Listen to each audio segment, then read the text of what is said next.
The woman at the bus stop. I saw her every morning for 3 weeks before I realized she was dead. She stood at the bus stop on Mount Town Boulevard, always in the same spot, always wearing the same clothes. A blue krama around her shoulders, black pants, white shirt. She was maybe 60, thin, with gray hair pulled back in a bun. I passed her every day on my way to work. I drove moto and the bus stop was right at the corner where I turned. I'd see her standing there waiting, never on the bus when it came, just standing waiting. At first, I didn't think anything of it. Phnom Penh is full of people waiting. You get used to seeing the same faces at the same places. But after 3 weeks, I realized she was always there. Morning, evening, middle of the night when I came home late from karaoke, always there. Same spot, same stance, never moving. That's not normal. On a Friday, I decided to stop, pulled my moto to the curb, took off my helmet. "Excuse me, Auntie, are you all right?" She turned to look at me. Her eyes were sad, deep, profound sadness. "I'm waiting for the bus," she said. "Which bus?" "The one that goes to Kampong Cam, to my village." "Auntie, no buses go to Kampong Cam from here. You need to go to the bus station." "This is where I wait. This is where the bus stops." I looked at the sign. It listed city routes, nothing to Kampong Cam. "How long have you been waiting?" "I don't know, a while." Something about her made me uneasy, but I felt bad for her. Maybe she was confused, elderly, lost. "Do you have family I can call? Someone to help you get home?" "My daughter, but she doesn't answer her phone." "What's her number? I'll try calling." She told me a number. I dialed. It rang twice, then a voice. "The number you have dialed is not in service." "Auntie, the number doesn't work. Do you have another contact?" "That's her number, I'm sure of it." "Maybe it changed. Do you remember her address?" She gave me an address in Kampong Cam. I wrote it down. "Listen, I can't take you today, but tomorrow I'll come back. We'll figure this out, okay?" "Thank you, nephew, you're kind." I drove away feeling unsettled. That night, I couldn't stop thinking about her. The next morning, Saturday, I went back to the bus stop early. She was there, same position, like she hadn't moved all night. "Auntie, I'm here. Let's go find your daughter." She looked at me blankly. "Do I know you?" "We talked yesterday. I said I'd help you get home." "Oh yes, thank you, nephew." She climbed onto the back of my moto. She weighed almost nothing, like she was made of air. We drove to the bus station. I bought her a ticket to Kampong Cam. She accepted it without thanks, without acknowledgement, just stared ahead. "The bus leaves in an hour," I told her. "Wait here, don't wander off." "I'll wait, I'm good at waiting." Something about the way she said it made my skin crawl. I left her there, went to get coffee. When I came back 30 minutes later, she was gone. I searched the bus station, asked around. Nobody had seen her. I called the number she'd given me again, still out of service. Frustrated, I drove to Kampong Cam myself. It was a 3-hour drive, but I'd promised to help and I kept my promises.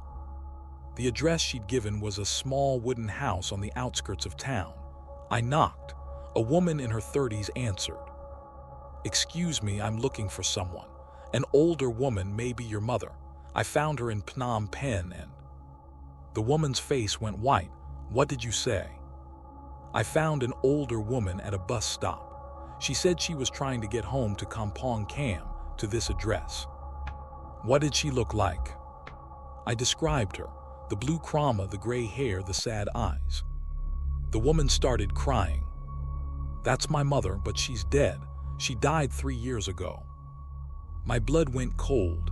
"That's not possible." I talked to her, I touched her. She got on my moto. She was hit by a bus. At that exact bus stop you're talking about on Mount Town Boulevard. She was waiting to catch a bus home to visit me. A truck ran a red light, swerved, hit the bus, and the bus hit her. She died instantly. "I am sorry, but..." We never got to say goodbye. She died before I could get to Phnom Penh. I always felt guilty about that, about not being there. This has to be a mistake, maybe someone who looks like her. The woman went inside, came back with a photo, a family picture, and there she was, the woman from the bus stop, exact same face, same trauma, same sad eyes. "That's her," I whispered. "She's buried here. I can show you the grave if you don't believe me." She took me to the village Wat. In the cemetery, a headstone with the woman's name and photo. Died 3 years ago. I sat down hard on the ground. "Why?" I asked. "Why would her ghost still be at that bus stop?" "Because she never made it home. She died trying to get here. Maybe she's still trying." But I tried to help her. I brought her to the bus station, bought her a ticket. "Did she get on the bus?" "I don't know. She disappeared." "She'll never get on the bus. She can't. She's stuck at the moment of her death, waiting for a journey she'll never complete." I drove back to Phnom Penh in a daze. That evening, I went to the bus stop. She was there. "Auntie," I said, "I need to tell you something." She looked at me. "Do I know you?" "We've met before. Listen, you don't need to wait anymore. Your daughter knows you tried. She knows you were coming home. She doesn't blame you for not making it." "How do you know?" "I went to Kampong Cam. I talked to her. She misses you, but she's okay. She wants you to be okay too." The woman's expression changed. Confusion, then understanding, then terrible sadness. "I'm dead, aren't I?" "Yes, Auntie, I'm sorry. I've been waiting here for 3 years." "Yes." She looked at the road, at the spot where the bus would come. "I was so close. Just one more bus ride and I would have been home." "You're home now. Wherever you go next, that's home. Your daughter wants you to go there. Stop waiting, move on." Tears streamed down her face. "I'm scared." "I know, but staying here, standing at this bus stop forever, that's worse than being scared." She looked at me for a long time, then she smiled, sad but also relieved. "Thank you, nephew, for seeing me, for talking to me, for caring enough to find my daughter. I'm sorry I couldn't get you home." "But you did. You told her I was trying, that's enough." She turned and walked away from the bus stop. Not toward the road, but perpendicular to it, toward nothing, just walking. And as she walked, she faded, becoming translucent, then transparent, then gone.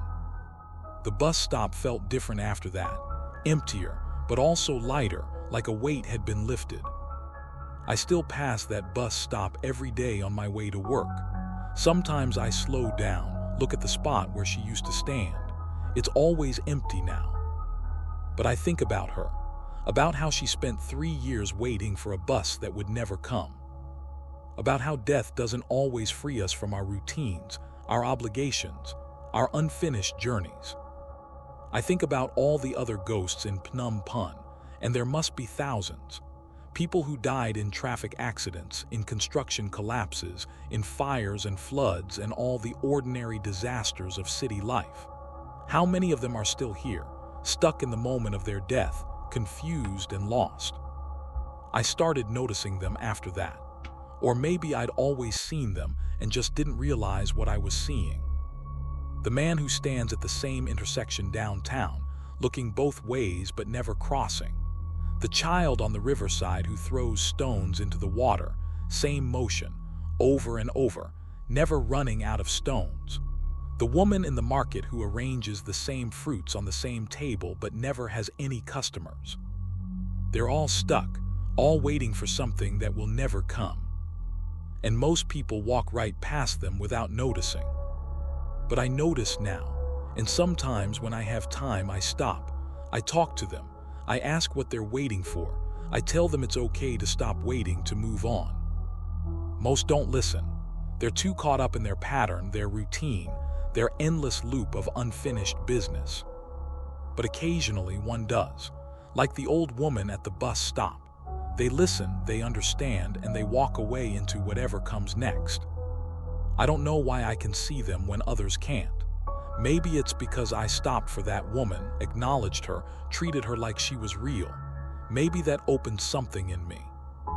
Or maybe everyone can see them, but most people choose not to. Choose to look away, to rationalize, to convince themselves it's nothing. Because seeing them means acknowledging something uncomfortable, that death isn't always an ending. Sometimes it's just a different kind of waiting. Last week I saw a young woman at the bus stop where the old woman used to stand. Different person, different clothes, but the same sad eyes, the same endless waiting. I pulled over. "Excuse me, sister, are you all right?" She looked at me. "I'm waiting for someone." "Who?" "My boyfriend. He said he'd meet me here. We were going to run away together, start a new life." "How long have you been waiting?" "I don't know. It feels like forever." "What's your boyfriend's name?" She told me. I recognized it. I'd seen the news story years ago. Young couple, Romeo and Juliet style. Her family didn't approve. They were going to elope. But the boyfriend got cold feet, never showed up. She waited all night at the bus stop. By morning, she'd taken pills, died in the hospital 2 days later. 5 years ago. "Sister," I said gently, "he's not coming." "He will," he promised. "Listen to me, he's not coming. And even if he did, you can't go with him. You can't go anywhere. You're not waiting for him, you're just waiting." "No, he'll come. He loves me."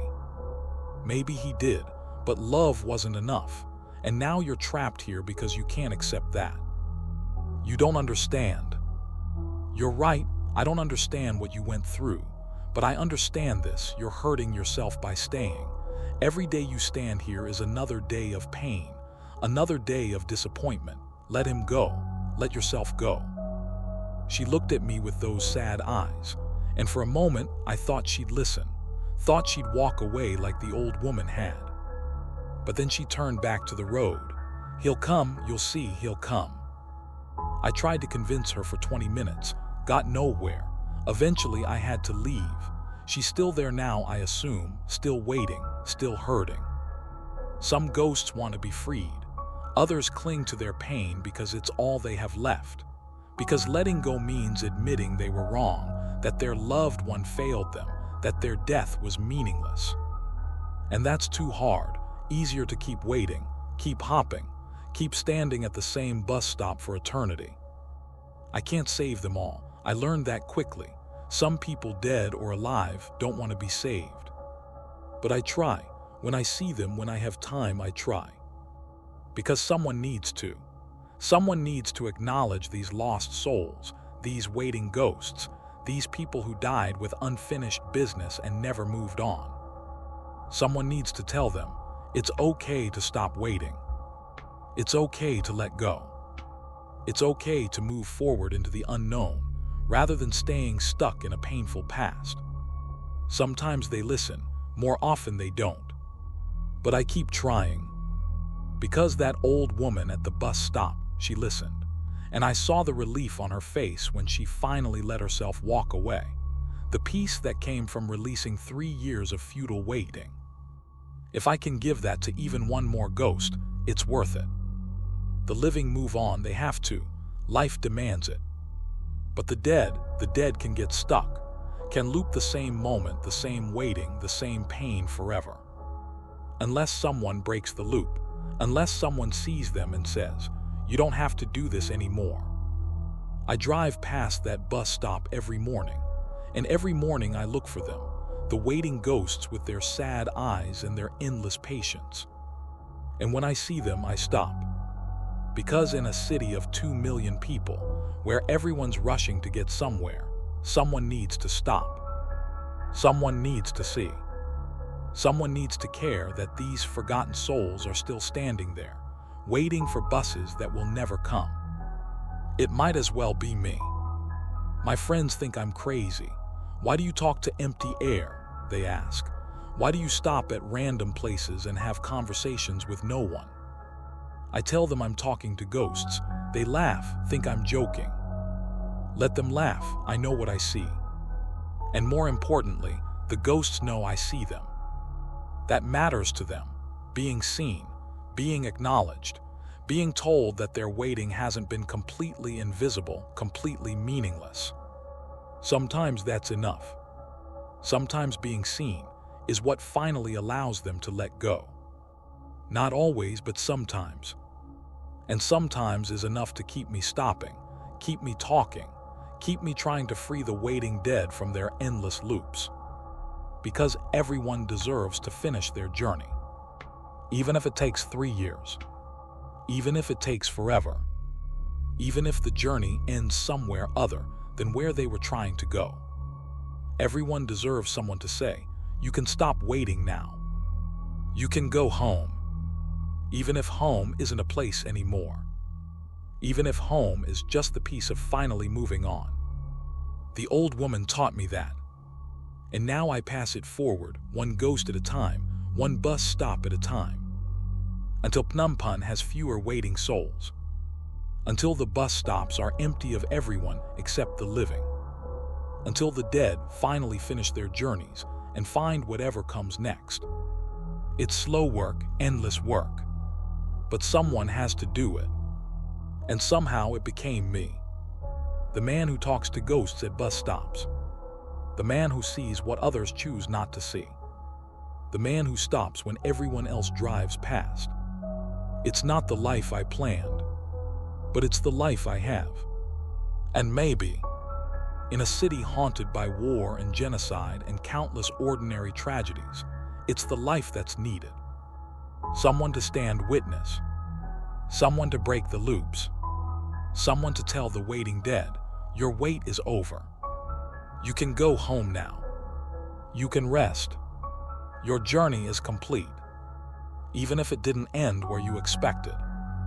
Even if you never made it to Kampong Cam. Even if your boyfriend never came. Even if you spent 3 years waiting for nothing. The journey is complete. Because someone saw you. Someone cared. Someone told you the truth. And the truth, painful as it is, sets you free. That's what I do now. I drive past bus stops and see the waiting ghosts. And I stop. And I tell them the truth. And sometimes, not always, but sometimes they listen. And they walk away into light that only they can see. And Phnom Penh becomes a little less haunted. One freed soul at a time. One empty bus stop at a time. Until maybe someday, all the ghosts are gone. And the only people waiting are the living. That's the hope anyway. That's what keeps me stopping. Even when I'm tired. Even when they don't listen. Even when the work seems endless. Because that old woman in the blue krama, she listened. And the relief on her face when she finally let go. I'll never forget that. And I'll never stop trying to give that to others. For as long as I can see them. For as long as they need someone to tell them, you don't have to wait anymore. You're free. Go home.